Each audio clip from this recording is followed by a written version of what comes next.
ერთს რო უჭირს, ყველა მიცოდეს და ეხმარებოდეს, ერთს რო ულხინს, ყველას უხაროდეს. ერთი რომ მეორე სიკეთეს გაუკეთებს, ვისაც სიკეთე გაუკეთეს, ის მადლიერი იყოს.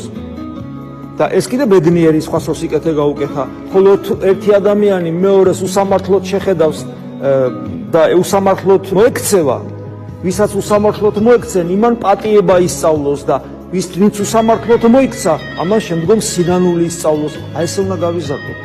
თორე სხვანაირად ასე ვდგავართ და ვამბობთ, რომ ქრისტეს მისტიკურ სხეულს ვაშენებთ და არადა ერთმანეთთან აი ეს კავშირი, რასაც სიყვარული ქვია, რაც ჩამოვთვალეს ყველაფერი სიყვარულის მხარეებია, ხო, ეს არ გქონდეს, ეს ჩვენი მისტიკური კავშირი არ იქნება სრულყოფილი და იქნება ხიბლის წყარო, იმიტომ რომ რეალურად ვერ ვაჩვენებთ ჭეშმარიტად ქრისტიანები ვართ, იმიტომ რომ უფალმაპირდაპირ გითხრა, იმით გიცნობენ, რომ ჩემები ხართ, თუ გეყვარებათ ერთმანეთს. აბა ამ ადამიანს კიდე მეორე ძნელად უყვარს. და ისევ მივედით სიმდაბლის სათნოებთან. ერთს მეორე მაშინ უყვარს, როცა მათ შორის სიმდაბლე